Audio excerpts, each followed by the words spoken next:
Proud to serve northeastern and central Pennsylvania. This is WNEP TV 16, the news station. Now, Nolan Johannes, Karen Harch, Jack Ruland in Skycam 16, meteorologist Tom Clark with his backyard forecast, and Tim Carlson Sports. This is Newswatch 16. 1987 may go down as the year of the garbage crisis around here, but one landfill in Northampton County is trying to buck that trend. Grand Central Sanitation's landfill in Pen Argyl is expanding, and as Newswatch 16's Valerie Devine reports, the expansion is what's helping to guarantee the landfill will stay open. From Skycam 16, you can see the new 6.5-acre section of land being lined for the expansion. With the 39 acres of landfill space now in use here in Pen Argyl nearly filled up, Grand Central Sanitation had no choice. Either expand their landfill or shut it down for good. GCS officials are using this land to literally extend the life of their landfill. The liner they're using is actually a double liner to help make sure it's environmentally safe. Just to give you an idea of how thick this is, each one of these layers is 10 times thicker than an average garbage bag. We're putting this double liner, anticipating that maybe 6 months, possibly to a year down the road, DER will say, we'll come along with a regulation requiring all landfills to have this. Brian Leverington says even with the new expansion, Grand Central Sanitation will still only accept residual and municipal waste. No hazardous waste will be permitted, and the only haulers that will be allowed to dump here are those already signed up. That means the expansion area can handle regular customers' garbage for the next 2.5 years, and haulers like Rich Skripik won't have to worry about finding a new place to dump.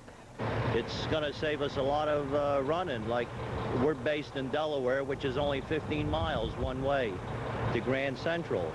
Otherwise, we would have to haul down to Morrisville, which, you know, is like 70 miles, or other, you know, places. I think it's great. Skripik and other haulers will be able to use this new section of landfill starting next month. Valerie Devine, Newswatch 16, Pen Argyl. When Newswatch 16 continues, airplane safety. There are reports that the pilots of that deadly Detroit crash failed to carry out some critical functions. We'll talk with some pilots, including our own Skycam pilot Jack Ruland, about how they make sure they're flying safely. The big one is back. GMAC's big but low 1.9% finance rate, or bigger than big $700 rebate on Oldsmobile's Cutlass Sierra, America's favorite midsize car. And the biggest part is, it's happening now during the Olds Friends Sierra Summer Clearance. That means you're in for incredible savings on every '87 Sierra in stock. But you'll have to hurry, because the bigger the offer, the faster it ends. We are Olds Friends dealers. Federal investigators say flight recorders of that jetliner that crashed in Detroit indicate some catastrophic mistakes by the flight crew. They say it looks as if the pilots did not lower the wing flaps. A siren to warn them of that did not go off, and the pilots may not have finished a pre-flight checklist. The Northwest airliner crashed on Sunday, killing more than 150 people. The lone survivor, a 4-year-old girl, had surgery today for skin grafts on burned parts of her body. As more clues surface about why the plane crashed, other airline pilots are shocked with word that the flaps may not have been set for takeoff. That's considered one of 3 killer items for which the result can easily be catastrophic. If that's what happened, the Federal Aviation Administration chief says it reinforces his idea that we need a thorough review of pilot training and onboard procedures. Just what are pilots expected to do, and how do they fly safely? Newswatch 16's Bob Constantini is live now in Skycam 16 with that story. Bob? Nolan, we're taking off right now with Skycam 16 from the Wilkes-Barre Scranton Airport. Just a few minutes ago, Jack Ruland, our pilot, went through some pre-flight and pre-takeoff checks. Now, Jack, what is the law with regard to a pilot's responsibility for making sure his aircraft is safe? Well, the pilot is required to make a pre-flight check and a pre-takeoff checkoff list. It can be visual. I mean, you can read it from a paper, or you can do it from a mental thing. It's mandatory by law, though. It is mandatory to do this, yes. All right. Thank you, Jack. Now, today, we went through a mandatory pre-flight check with a pilot at the Wyoming Valley Airport. A single-engine Cessna plane is pulled out of the hangar. Pilot Fred Zeimer of Wilkes-Barre is ready to go through a series of required inspections. What they're showing here is the path that you should normally get the habit of following around your airplane. The steps must be taken before this plane can even be started. Normally I come around here and check my engine oil the first thing to make sure that my engine oil is okay, full. Planes use flaps for control, so the time to check them is on the ground. It's a close tolerance here. You could be in trouble if somebody should ever mess that up and you can't use it. Suddenly. And the same with this vertical system here. Make sure that that operates freely. This plane has 4 gasoline tanks, and there is a sample taken from each. We'll always take a vial of this out, and the purpose is to make sure that the fuel is the right color and hasn't been contaminated. So this looks nice and clean. Following other outside visual inspections, pilot Fred Zeimer gets into the cockpit. And before you get ready to go, you always make sure your controls are free, all directions, even your rotor pedals, and then you proceed on with your start up and take off. The whole inspection for a plane this size takes about 5 minutes. There are other tests done as the plane heads towards takeoff, but it gives pilot Fred Zeimer and a friend a little extra peace of mind as they head off on a trip to Mount Pocono. Now, it's a lovely night for flying, and if you don't fly yourself, you might just forget that the pilot is ultimately responsible for the safety of your flight. Bob Costantini live with Skycam 16. Nolan, Karen? Okay, thanks, Bob. An engineer in western Pennsylvania is just plain lucky. And the water is clearing at Harvey's Lake. These are some of the stories on tonight's Pennsylvania in a Minute. An engineer for a Latrobe Company plant is counting his lucky stars today. He just left his desk and was a few feet away when a 700-pound air conditioner broke away from a crane, crashed through the roof, and crushed his desk. And now we'll show you the rest of the stories from around our state. A groundbreaking was held today at the University of Scranton. The new building will house the Center for Eastern Christian Studies. Harvey's Lake officials think they've beaten the algae problem this year. Chemicals that were spread onto the lake are working, and officials expect the water to be clear by this weekend. Good news for drivers who use Interstate 81 in Luzerne County. PennDOT says construction affecting traffic in both directions between Wilkes-Barre and Avoca could be finished this weekend, ahead of schedule. And that is Pennsylvania in a minute. When it comes to sending high school seniors on to college, this state has a disappointing ranking of 49th among the 50 states. While high cost is perhaps one reason young people don't go to college, Newswatch 16's Dan Fiorucci reports Bucknell is cutting the cost for some. Dan says it's a scholarship for students who don't have to be a genius or a good athlete. Bucknell University has a national reputation not only for its NCAA-ranked basketball team, but also for its liberal arts, business, and engineering courses. Wide open is Schrader for 3. Good. The problem at Bucknell, as at many other private colleges, is cost. It can run $14,000 to spend a single year here. It's a big burden on my family as it is, and I have scholarships and loans, and I'm working here this summer. Because many students are afraid they may not be able to afford a college education, Bucknell is urging students to look into some of the offbeat scholarships that may be available. Bucknell, for example, offers a scholarship to any long-term Mount Carmel resident who graduates from Mount Carmel High and who doesn't drink or smoke.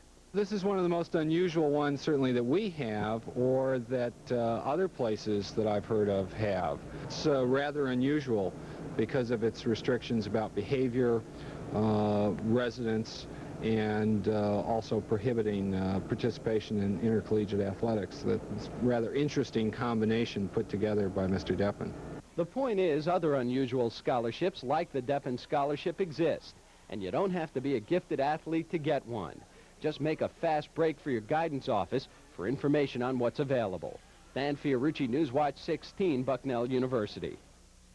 And the Weather Watch is next with meteorologist Brian Orzel in for Tom Clark. And the weekend is what's on people's minds. Well, Karen and Nolan, I have to admit the hot, humid weather is going to try and make a comeback this weekend. I'll return to the backyard to tell you when the showers will arrive on the Weather Watch. You're watching Newswatch 16 on WNEP TV, and we're proud to serve Hellertown and all of Northampton County. Celebrating a tradition of family savings on our 30th anniversary. With a selection of sweaters no other store even comes close to. Think IGA today. Cooking out or eating in, table-right meat should be your first choice for quality, freshness, and great taste. Smell the rich aroma of Maxwell House Master Blend Coffee. 13-ounce can, $1.79. And keep your little ones drier with Pampers diapers, $9.69 a box. Or quench your thirst with Hawaiian Punch, 46-ounce can, 69 cents. Think IGA today, 'cause we're thinking of you. Just when you thought it was safe to turn off the air conditioner, I guess we have to crank them back up, Brian. Well, Karen and Nolan, we might as well enjoy this weather while it lasts. I think we'll have one more nice day with low humidities tomorrow, but the warm, humid air is going to try and make a comeback this weekend. Mostly sunny skies here in the backyard. You're hard-pressed to find a cloud. And starting in Greentown, 78 degrees at Jane Gilpin's place. Marie Oliver reports in with 80 degrees, and Thomas Deal in Selinsgrove says 82. And today was just a great day for a ride up in Skycam 16. Here's a view overlooking Monroe County this afternoon. 77 pleasant degrees in the backyard. 37% humidity. Winds are out of the northwest at 11 miles per hour, and the barometer 30.13 and rising. And today was very typical for an August 20th. 80 and 61 the range in temperature, close to normal, and 1 year ago today 79 and sunshine. Skywatch 16 is taking it very easy today, unlike yesterday. No showers, no thunderstorms anywhere close by, and it should stay like this throughout the night tonight. Let's take a special satellite view of the eastern Atlantic Ocean. Not one, but two tropical storms out there. One tropical storm Arlene, which has been hanging out there for the past week or so. Newly formed tropical storm Brett, just off the African coast. This area of high pressure is sort of serving as a traffic cop. It's going to push Arlene off to the east and push Brett westward. Brett is not going to bother anybody except some shipping interests for the next few days. It's many days away from the U.S. coast if it ever does get here. Beautiful, sunny skies over the northeastern part of the country. Notice just some puffy cumulus clouds over Pennsylvania and New York State. An area of high pressure over eastern Ohio is going to move right over us tonight with clear skies, light winds, and low humidities. Temperatures will drop into the low and mid-50s in most places. But here is the atmospheric troublemaker for the first part of the weekend. This warm front is going to be advancing northeastward. Showers and thunderstorms breaking out along it already, but I don't think the really hot air is going to get in here at all. This cool front will come through Saturday night to prevent that from happening. And break out the telescopes and binoculars tonight, and maybe you'll need another blanket too.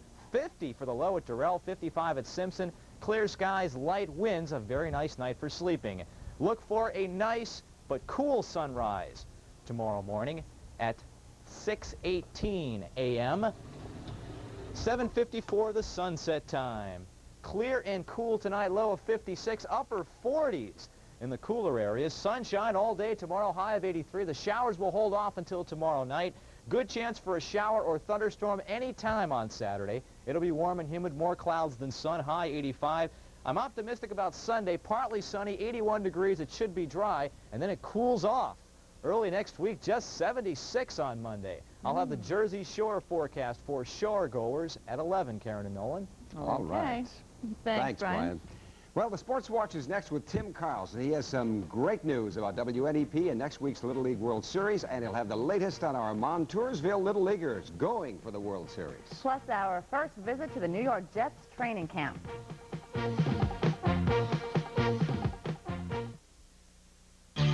Before you pick up your phase circular, prepare yourself to be dazzled with the savings. Here's just a few of the bargains you'll find. Save now on Ogilvy Home Permanence, only $1.96 after mail-in rebate. Cavity-fighting Aquafresh toothpaste is a low $1.29. And these bonus packs of Centrum multivitamins are on sale too. Phase Giant Savings Circular. Don't say we didn't warn you. Another way, Phase is obviously not your average drugstore. Well, if Tim looks excited, it's because he has great news on two fronts with the Little Leaguers. Now, first of all, we're going to talk about how the Little Leaguers are doing. Then we're going to talk about a special announcement about how we're going to cover the Little League from now on. The pressure cooker's still on high for the Montoursville Little League kids this afternoon. They're playing in the Eastern Regionals at Bristol, Connecticut. You're needing just 2 more wins to get to the Little League World Series. Sports Watch 16's Albie Oxenrider is live on the phone right now from the site of the game between Montoursville and Vermont. And Albie, what's the story? Well, Timmy, right now it looks like Montoursville will move on to the Little League Eastern Regional Finals today. Montoursville against Vermont. Montoursville leads it 12-2 in the 5th inning. 7 of those 12 runs for Montoursville came in the 3rd when Vermont committed 7 errors. So it's been a weird kind of game, to say the least, from Bristol, Connecticut. And we're keeping an eye on a couple other interesting sidelights. Number 1, if Montoursville wins the Eastern Regional Final, they become the first Williamsport area team since 1969 to get a berth in the Little League World Series. Also, this is the 40th anniversary of the Little League World Series, and the first series championship back in '47 went to a Williamsport group. That was the Maynard Little League team. So 40 years after that first championship, there's a possibility of another local champion. That would be a nice 40th anniversary present for Williamsport. But first things first, right now, again, Montoursville leads Vermont 12-2 in the 5th. Looks like they're going to breeze from here. Keep your fingers crossed, Tim. I'm reporting live from Bristol, Connecticut. Thanks, Albie. And make sure you tell the people from Montoursville that are up there with you that we have an important announcement to tell them about. Tell them that they can see their kids live if they make it to the World Series next week right here on Channel 16. You mentioned that to them. Tell them to get back to us here at 11 o'clock tonight and watch it when they get back home. Meantime, I'm going to fill the folks in at home about it, okay? Tim. All right, buddy. See you later. Bye-bye. All right, now, if Montoursville can win today's game and then again on Saturday and get into the World Series next week in Williamsport, WNEP-TV will telecast live their games this coming Wednesday at 5 p.m. and then Thursday at 2 p.m. You heard it right. If Montoursville can make it all the way to the World Series, you'll see every game they play live right here on Channel 16. I think that's one of the most exciting things we've ever done here at WNEP. So let's hope the kids from Montoursville can make it happen. Well, the big kids playing baseball this afternoon at Shea Stadium. The Mets and Giants wrapping up a 3-game series. And let's check out some quick highlights right here. First of all, Kevin McReynolds with a solo homer and a team record 149 to make it 4-2. And then in the 6th inning, Barry Lyons with a grand salami right here puts the Mets up 7-4. The Mets go on to win it by a score of 7-4 over the Giants. Well, pro football fans, as we talk about the New York Jets right now, you've seen our exclusive reports from the Eagles and Giants camp, and now it's time to wrap it up with the story on the New York Jets. Today, in the first of a 3-part series, Sports Watch 16's Albie Oxenreiter gets offensive by talking about the Jets' fine receiving corps. The sound of Jets training camp is back in the air at Hofstra University. Watch this movement. Keep the elbows. Get a good squeeze this way. You're out like this, you're gonna have any good strength. Get it in. All right, let's go to the other angle now. This is the 11th preseason camp for wide receiver Wesley Walker, the first half of one of the best receiving combos in the NFL. I think we have a great group of guys. I think the main thing and my thing is to stay healthy and you can be successful.